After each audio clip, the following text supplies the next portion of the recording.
Hi everyone, welcome to digital GK classes. तो आप सभी को पता है कि आपका सीटेट 2023 का जो एग्जाम है फर्स्ट टाइम नहीं हो रहा है ऑफलाइन। दोबारा से इन्होंने वही पुराना तरीका अपना लिया है ऑफलाइन एग्जाम, जो कि कब है 20 अगस्त को है। ठीक है, 20 अगस्त को है और ये परीक्षा इसी दिन निर्धारित है। कंफर्म है कि आपका पेपर 20 अगस्त को है। सभी लोगों का है, जो भी इस अलग अलग स्टेट हैं सभी का पेपर एक दिन होगा ऑफलाइन। और आप जानते ही हैं जिसमें आपको ओएमआर सीट को फिल करना होगा, मतलब ऐसे ऐसे बबल्स बनाने होंगे। ये मैं आपको बताऊंगी। ओएमआर सीट को फिल करने के लिए एक जो है किस पेन से बनाना है, क्योंकि जो नॉर्मल पेन आता है उससे बनाएंगे तो आपका काफी समय जाएगा। इसके लिए एक अलग से पेन आता है। साथ में मैं आपको ये भी दिखाऊंगी कि आपको ओएमआर सीट को कैसे फिल करना है। एक एक छोटी से छोटी इंफॉर्मेशन, क्योंकि ऑफलाइन एग्जाम जब हम लोग मतलब कि जो लास्ट आपका ऑफलाइन एग्जाम था वही मैंने भी दिया है और काफी समय मैंने अपना इसमें बचा लिया, लास्ट के 20 मिनट्स, और ना ही बिना किसी गलती के। क्योंकि कई बार क्या होता है ना कि हमारा सीरियल जैसे ही बिगड़ता है तो हमारे नंबर यहाँ पे चले जाते हैं। तो कुछ ट्रिक्स मैं आपको बताऊंगी कि कैसे आप इसको बहुत ही अच्छे से फिल कर सकते हो बिना किसी टेंशन के। पूरे नंबर भी सही होंगे और आपका समय भी बचेगा। ठीक है, जो लोग पहली बार देने जाएंगे तो आप चैनल से जुड़े रहिएगा। कल से मैं सीटेट का जो है ज्यादा से ज्यादा क्लासेस देने की कोशिश करूंगी और आपका जो है 40 डेज की स्ट्रेटेजी हम लेकर चलेंगे। 40 दिन के अंदर बस कुछ चीजों पे अगर आपने ध्यान दिया तो आपका सीटेट जो है फर्स्ट अटेम्प्ट में क्लियर हो जाएगा। क्योंकि सीटेट क्लियर करना कोई बहुत बड़ी बात नहीं है, आप भी जानते हैं। स्ट्रेटेजी आपकी सही होनी चाहिए। अदरवाइज आप जानते ही हो कि हर साल सीटेट का एग्जाम होता है, फिर भी बच्चे पेपर उतना अच्छे से क्लियर नहीं कर पाते हैं, जस्ट बिकॉज ऑफ उनकी स्ट्रेटेजी जो है उतनी सही नहीं होती है। तो वो मैं आपको बताऊंगी। तो चलिए देखते हैं। सबसे पहले देखिए, ऑफलाइन पेपर होना ये आपको पता चल गया। अब क्या क्या चीजों का आपको ध्यान रखना है। 40 डेज की स्ट्रेटेजी हम लेकर चलते हैं, बिकॉज आप जानते ही हो आज 9 है, कल 10, 20 दिन इसमें बचेंगे और बाकी का 20 दिन, तो 40 क्या मतलब कुल मिलाकर अगर हम देखें तो 35 से 35 से 38 आप मान सकते हो। बिकॉज आपको भी पता है ना कि बहुत से ऐसे स्टूडेंट हैं जिन्होंने काफी दूर दूर फिल किया होगा, तो उनको आने जाने का भी समय जो है वो भी लगेगा। तो चलिए 40 दिन के लिए हम स्ट्रेटेजी मानकर बताते हैं, देखते हैं और मैं आपको बताऊंगी और आपको क्या करना है वो भी आपको यहीं पे पता चलेगा। ठीक है, बाकी कोई भी डाउट हो आप कमेंट कर दीजिएगा। अब बहुत से ऐसे लोग हैं जो सीटेट के साथ साथ दूसरे एग्जाम की भी प्रिपरेशन कर रहे होंगे। जैसे कुछ लोग जो है EMRS का भी कर रहे होंगे, कुछ लोग जो है DSSSB का भी कर रहे होंगे। जैसे अभी बिहार वाली आई है, बिहार वाले में तो सभी लोग ही तैयारी कर रहे हैं, बिकॉज वहां पे सीटेट अपियरिंग वालों को भी मौका मिला है। और एक आपकी छत्तीसगढ़ में आई है। अब आप मुझे प्लीज, छत्तीसगढ़ में तो केवल छत्तीसगढ़ वाले ही हैं, जो एक आपका चंडीगढ़ में है। तो आप इसमें से प्लीज कमेंट करिएगा कि क्या आप इसमें से आप कौन से सीटेट के साथ, क्या आप किसी और एग्जाम की प्रिपरेशन कर रहे हो या फिर केवल सीटेट कर रहे हो। क्योंकि आप सभी के कमेंट्स भी मैं देखूंगी। मैं देखना चाहती हूँ कि आप सीटेट के साथ साथ और भी किस वैकेंसीज को साथ में लेकर चल रहे हैं आप। ठीक है, तो ये आप करिएगा। चलिए अब 40 दिन की स्ट्रेटेजी देखते हैं। बहुत ही कम समय में आप बहुत अच्छे से पेपर निकाल सकते हो, ट्रस्ट मी। क्योंकि ये स्ट्रेटेजी जो है मैंने अपने ऊपर भी जो है अप्लाई किया था। मेरे पास भी समय नहीं था, 1 महीने का ही समय था। 1 महीने के ही समय में मैंने कम चीजों को पढ़कर अपना टाइम भी बचाया, साथ में एग्जाम को भी फर्स्ट अटेम्प्ट में मैंने क्लियर किया है। ठीक है, तो चलिए देखते हैं। बहुत से ऐसे स्टूडेंट हैं जो अभी तक भी बहुत कुछ नहीं पढ़े हैं, बहुत कम पढ़े होंगे। तो आपको 100+ तो हर हाल में लेकर आना है। हर हाल में इसलिए क्योंकि कभी भी आप बाउंड्री पे मत रहना। क्योंकि बहुत से लोग हैं ना जो 90 मान के तैयारी करते हैं, 90 मान के करोगे ना तो 80 आएगा, और अगर आप 120 मानकर करेंगे ना तब जाके आपके 100 आएंगे। ये चीज है। ठीक है, इसलिए आप अपना टारगेट हमेशा जो है ज्यादा रखो। मान लीजिए आपका टारगेट 130 है तो आपके 120 125 के बीच में आ जाएंगे। ठीक है, तो अगर आपने अभी तक नहीं पढ़ा है, क्या क्या चीजें आपको पढ़नी होगी, कैसे आप अपनी पूरी तैयारी कर लेंगे, वो मैं आपको बताती हूँ। देखिए सबसे पहले इंपॉर्टेंट टॉपिक मैं आपको बताऊंगी, कम समय में आपको ज्यादा बताने की कोशिश करूंगी। सबसे पहले देखिए, आपका एक है CDP, maths, Hindi, English, Sanskrit, EVS, और यहां पर आ गया SST and math and science. देखिए CDP हो, चाहे मैथ्स हो, चाहे हिंदी, इंग्लिश, EVS, मैथ, इन सभी में जो है पेडागोजी जो है इंपॉर्टेंट है।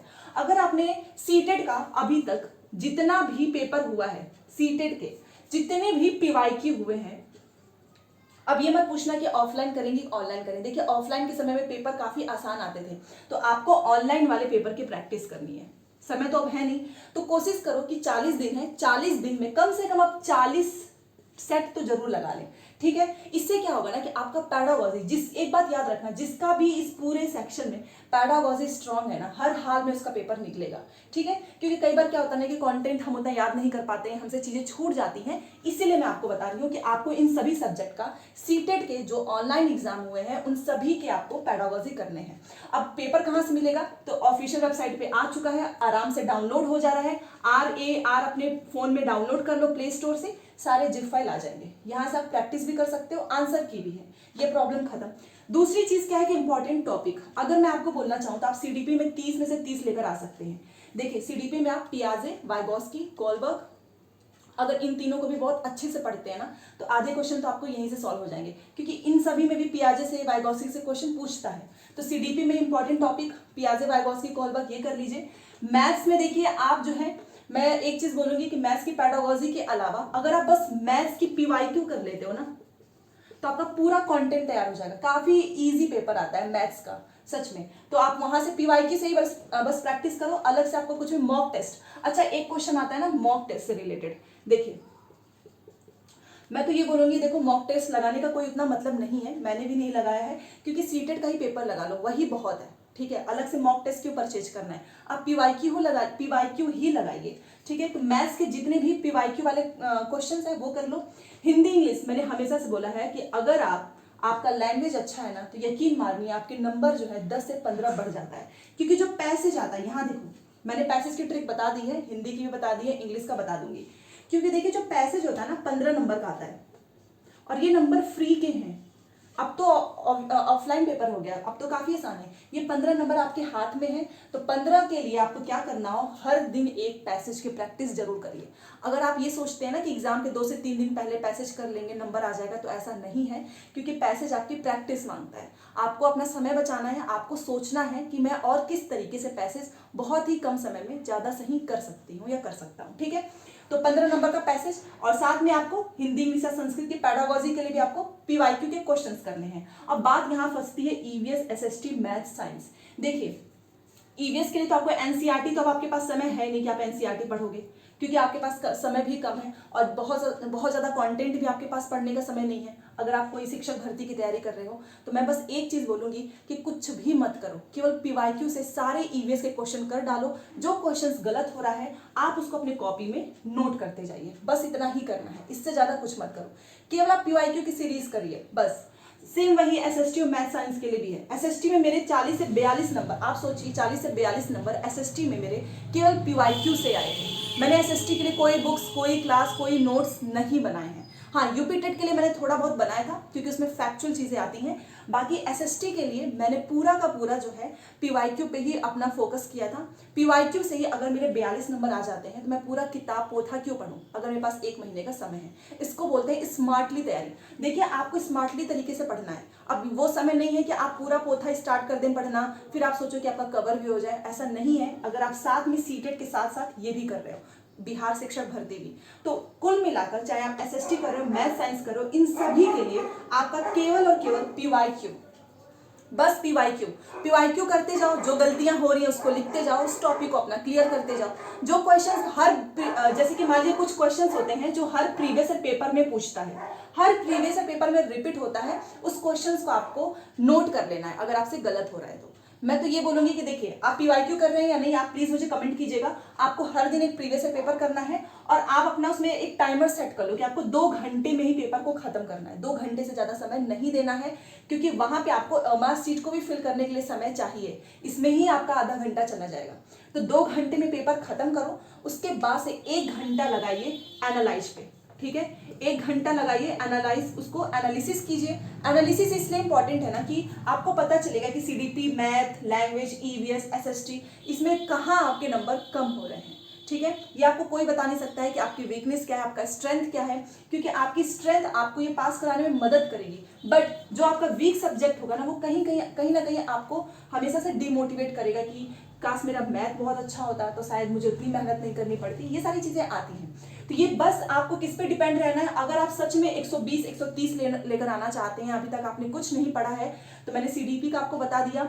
मैथ्स केवल और केवल पीवाईक्यू से क्वेश्चंस करो। हिंदी इंग्लिश लैंग्वेज में आप हर दिन एक पैसेज की प्रैक्टिस करिए। 15 नंबर आपका कंफर्म है, एकदम आपके हाथ में है, और बाकी का 15 आपका पेडागोजी से हो ही जाएगा, जो कि प्रीवियस पेपर का है। ईवीएस के लिए आपको एनसीईआरटी पढ़ने की जरूरत नहीं है। और एक चीज याद रखो, अगर जिसने भी सीटेट का अभी तक का सारा पेपर कर लिया है ना, वो ईवीएस में हर हाल में 25 से 30 नंबर भी लेकर आ सकता है, ठीक है। और रही बात एसएसटी की, मैथ साइंस की, तो मैंने बता ही दिया है। एसएसटी को मैंने खुद जब मैंने अपना एग्जाम क्लियर किया था, तो वो चीज़ मैंने खुद अप्लाई किया है। मैंने केवल और केवल एसएसटी के लिए प्रीवियस पेपर को फॉलो किया। वहां से क्या हो गया ना कि मेरा कंटेंट तो तैयार होता था, साथ में पेडागोजी मेरे स्ट्रांग हो गया एसएसटी में, क्योंकि 40 नंबर की तो आपकी कंटेंट ही आती है और 20 नंबर की आपकी पेडागोजी होती है, ठीक है। सो आई होप आपको सारी चीज़ें अच्छे से समझ में आई होगी। कोई भी दिक्कत हो आप कमेंट कर दीजिएगा, और चिंता मत करो। ओमा सीट एक जो है अभी मैंने मंगा लिया है मार्केट से, ये मैं आपको दिखाऊंगी आपको कैसे फिल करना है। साथ में आपको वो पेन भी बताऊंगी कि आपका समय कैसे बचेगा, और सारी जानकारियां जो है ऑफलाइन एग्जाम से रिलेटेड आपको मेरे चैनल से मिल जाएगी, और क्लासेस भी होंगी। बस आप चैनल से जुड़े रहिए, और मिलते हैं नेक्स्ट क्लास में। Thanks for watching.